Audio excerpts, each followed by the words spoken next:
Hello students, welcome back. So today I'm Radha from DBS Learning Amateur.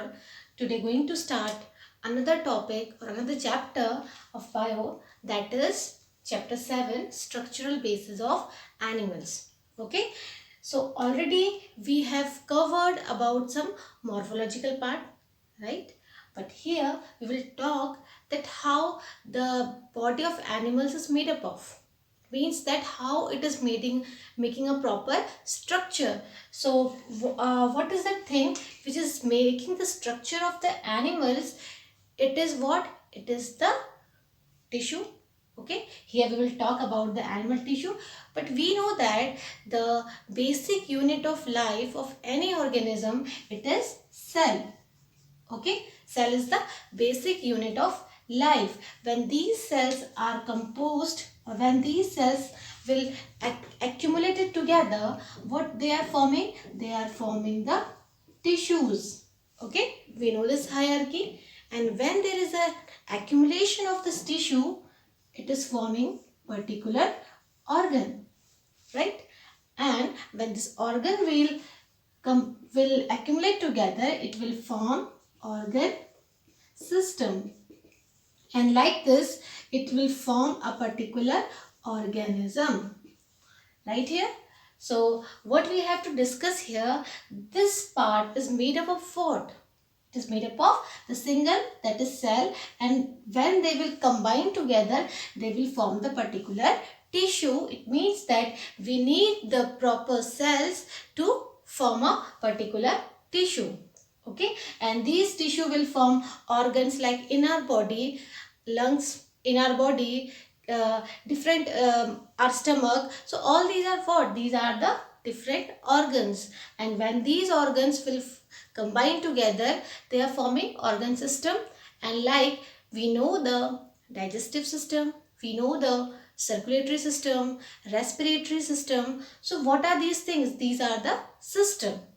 Okay, so here we will talk about these animal tissue. We human beings or the animals, they comes under the same, that is the animalia. Okay, we have done the classification. So here the tissue of the animals is how it is made up of. So we will discuss it here. Before going through the topic, we must know that study of these tissue is known as what? It is known as histology. So histology is what? Histology is the study of the tissues, right here. So now one more important thing which we have to discuss here, that if you will talk about this tissue, how you will define the tissue.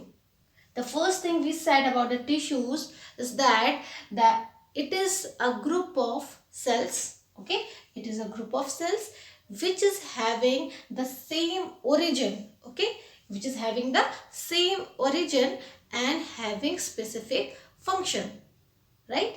So how we can say that they are originating from the same part? We know that in earlier one we have done that, as we are talking about the higher organisms, okay, as we are talking about the higher animals or the animals, we know about the germinal layers or the germ layers. What are these germ layers? It is having three layers which is known as ectoderm, mesoderm and endoderm, right?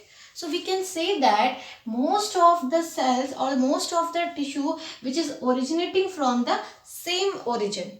Okay, most of the things which is originating from the same one, it is known as the cells. And here if we will talk about different cell, we are having different tissues.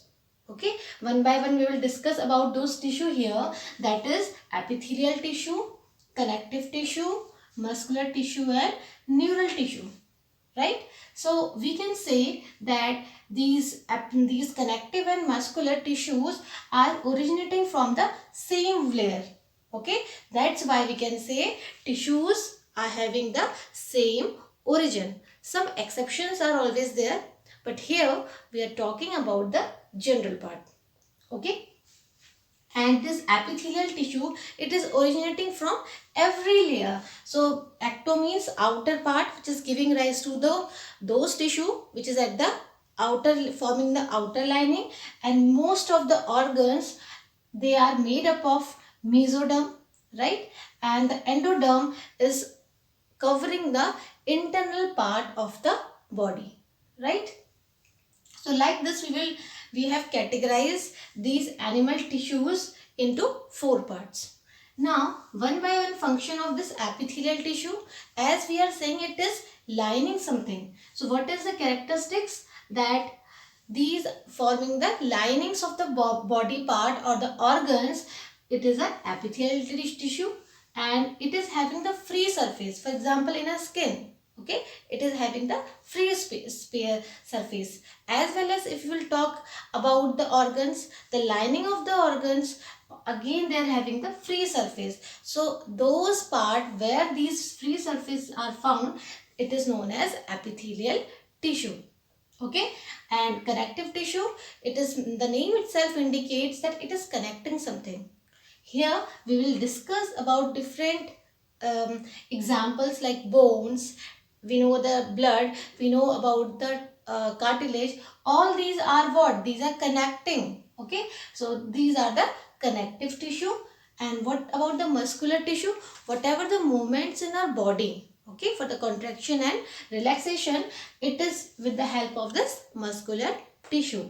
And the neural tissue, it is helpful for the nervous. For example, if we have to initiate some stimulus for any particular action, so there is a neural tissue.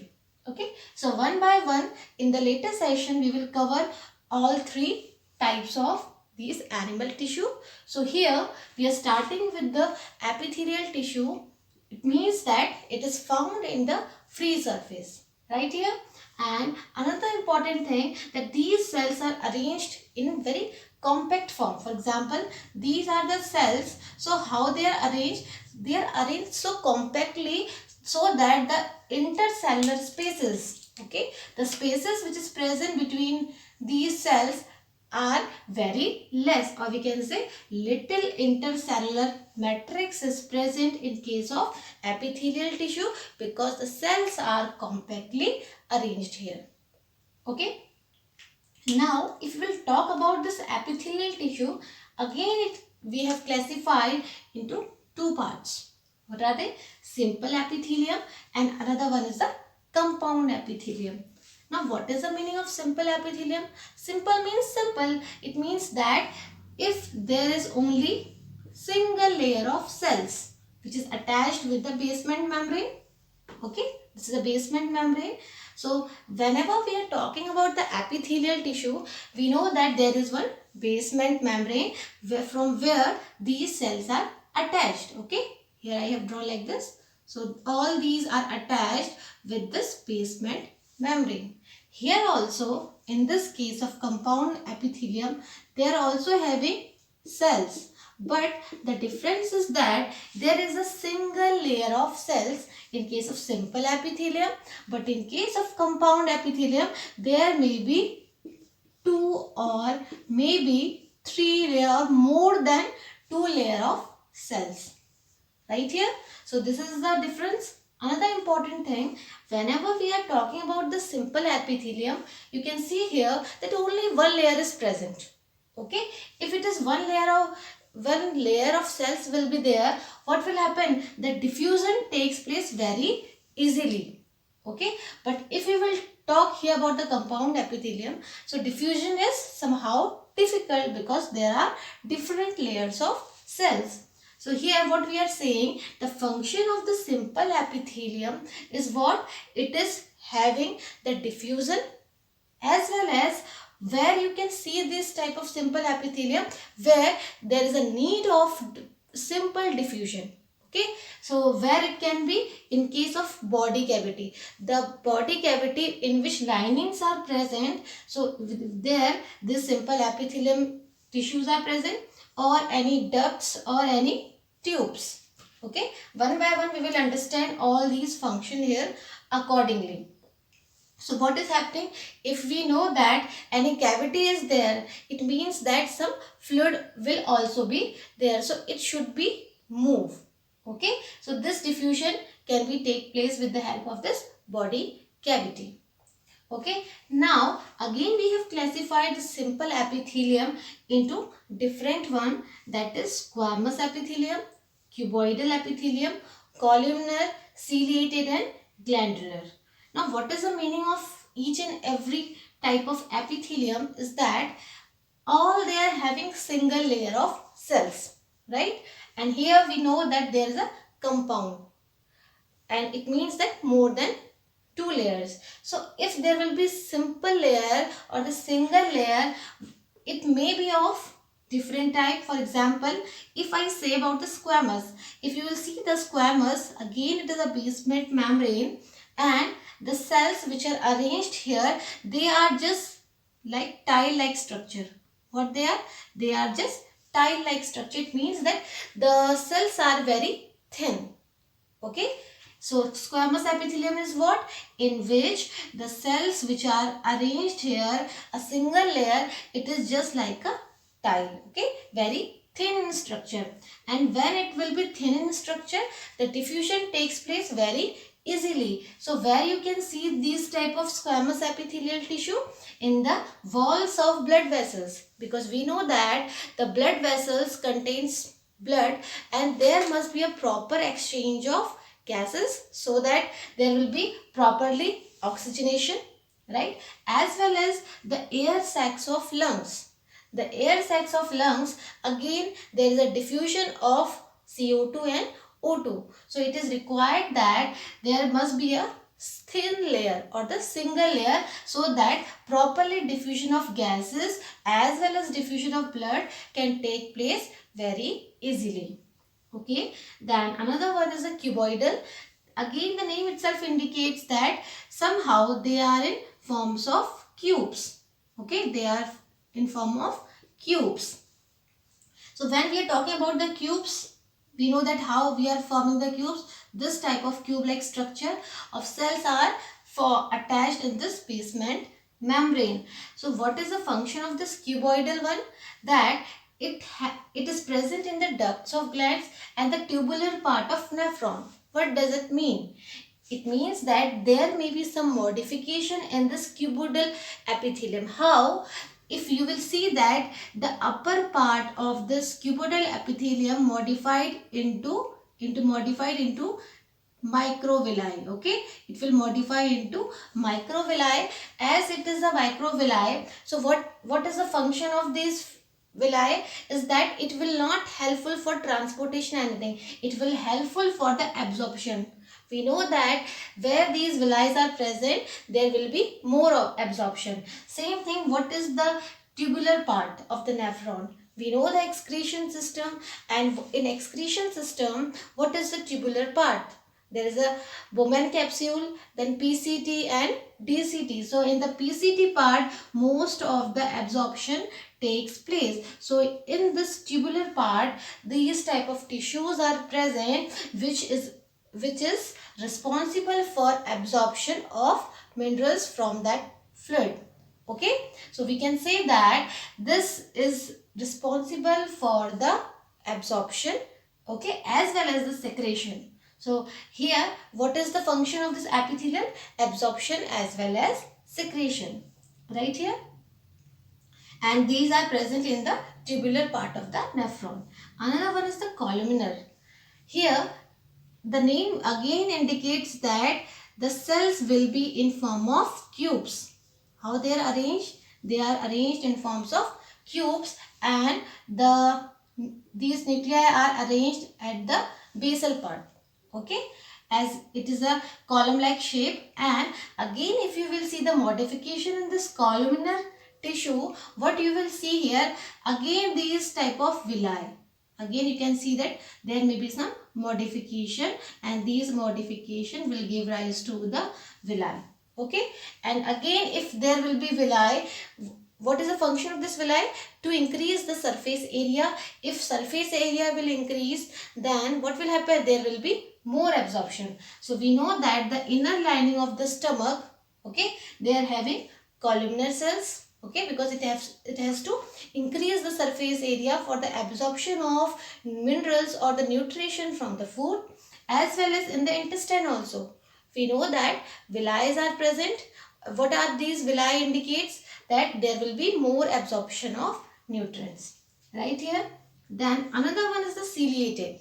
When we are talking about this ciliated, it means that the cells having some cilia-like structure. Okay, the cells having cilia-like structure. So if cilia are present, it means that it is responsible for transporting something.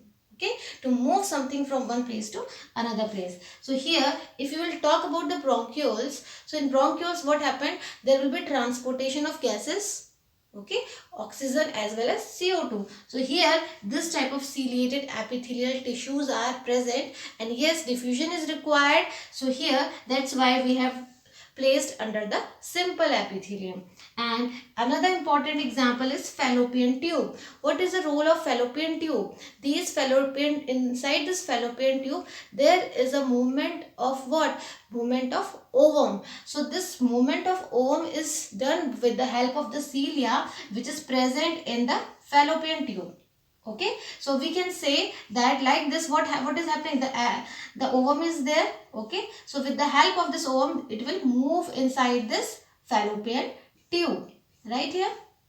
So ciliated, and the last one is the glandular epithelial tissue. So here we will discuss in a detailed form, in which we have divided into exocrine gland and the endocrine gland. So here we can say these glandular epithelial tissue are responsible for the secretion or the secretion of any hormones. Right here. So we have completed the simple classification of this simple epithelium. Right. In the later one, we will discuss each and every one in a detailed form, how it is happening. And here we have done that what is compound epithelium and where it is present in our skin, and what is the function. Here you can see the function is what? Secretion and absorption, but here secretion and absorption is very less. So what will be the function? It will protect our body. It will protection against the mechanical and the chemical stress, like our skin. Okay, so our skin is also protecting our body. Okay, and another important thing, that if our skin will be a simple epithelium, what will happen? It can be removed easily, because only one. So that's why it is made up of different layers of cells, and if there will be any scar, or if there will be any injury, so it can be healed up very easily, because there are different layers of cells. Okay, so for today that much is there. Thank you.